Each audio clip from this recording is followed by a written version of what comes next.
Bueno, y vamos a seguir hablando de este tema para conocer exactamente qué llevó en principio a esta medida al presidente de Perú. Estamos ahora en contacto y saludamos a Augusto Taglioni, periodista especializado en internacionales. ¿Cómo estás, Augusto? Buenas noches y gracias por estar ahí. Hola Mariana, buenas noches a todos. ¿Cómo están? Muy bien, bueno, vamos a repasar un poquito, Augusto, qué fue lo que llevó en principio a tomar primero esta medida de inamovilidad al presidente peruano.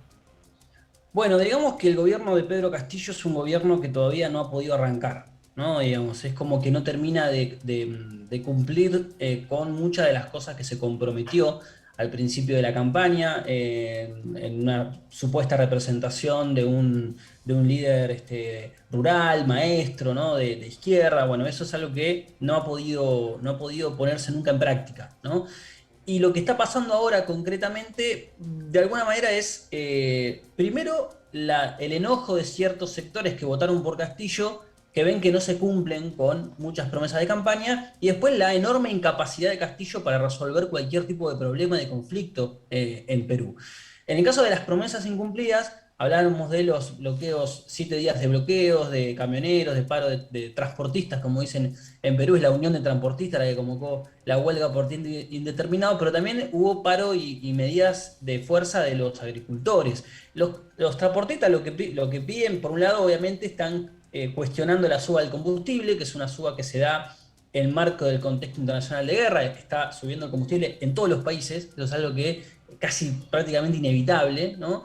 Pero bueno, es parte del enojo social acumulado con Castillo esta situación. Y además hay una serie de medidas, por ejemplo, la revisión de ciertos impuestos que tienen que ver con los peajes que pagan los camioneros, la falta de inversión en infraestructura en las rutas, bueno, un montón de cosas que Castillo dijo que iba a revisar y que a casi un año de gobierno no lo revisó. Y en el caso de los agricultores están pidiendo justamente, bueno, créditos blandos para una economía informal, que en Perú es el 75% de la economía es informal. Entonces, hay una serie de malestar acumulado que hacen que la gente salga a la calle. Lo que hace Castillo, primero, decretando el toque de queda, la inamovilidad social o inmovilidad social en Perú, él se retrocede porque en realidad nadie la acata. Digamos, el Congreso no la acató, la Defensoría del Pueblo salió a decir que no era una medida correcta, los ex aliados de izquierda progresista de Castillo lo acusaron de volverse de derecha,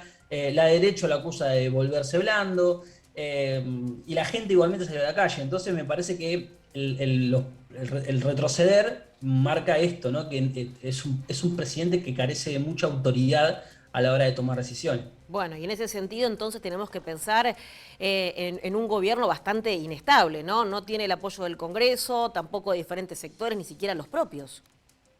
Exactamente, es un gobierno débil Débil. desde antes de asumir prácticamente.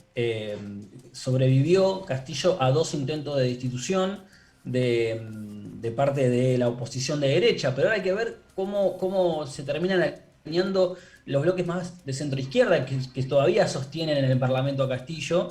Eh, Hay cada vez más enojo, ¿no? Digamos, tiene un 70% de imagen negativa, digo, insisto, no es un presidente que tenga un horizonte claro respecto hacia dónde ir, ¿no? Si quiere ir con medidas de fondo, como reformar la Constitución, como en su momento prometió, o pretende una lógica más acuerdista. Bueno, hay una cosa muy de parálisis que también forma parte de las características del Perú. Tuvo en menos de un año 2 intentos de destitución y tuvo que cambiar 3 gabinetes. Hay algo que excede a Castillo, que es la lógica con la que se mueve la política peruana, que es el presidente, a diferencia de Argentina, por ejemplo, en Argentina el presidente decide quién es el jefe de gabinete, quiénes son los ministros, y listo, empiezan a gobernar. El Poder Ejecutivo tiene más facultades. En el caso de Perú, no. En Perú, vos tenés que, cuando nombrás un presidente, el jefe de gabinete es presidente del Consejo de Ministros. Lo nombrás, necesitas el apoyo del Parlamento. Y después, cada uno de los ministros necesitan el apoyo del Parlamento, el voto positivo del Parlamento. Si vos tenés que echar o renuncia el presidente del Consejo de Ministros, tiene que renovarse todo el gabinete otra vez y tiene que volver a recibir el aval del Parlamento. La verdad que es muy complicado gobernar así, teniendo tanto poder en el Congreso y tan poco poder y facultades en el Poder Ejecutivo. Entonces eso también está complicando a Castillo. Claro. Bueno, él dijo que en su momento que lo hacía, ¿no? Esto para salvaguardar la seguridad, la salud del pueblo peruano y demás.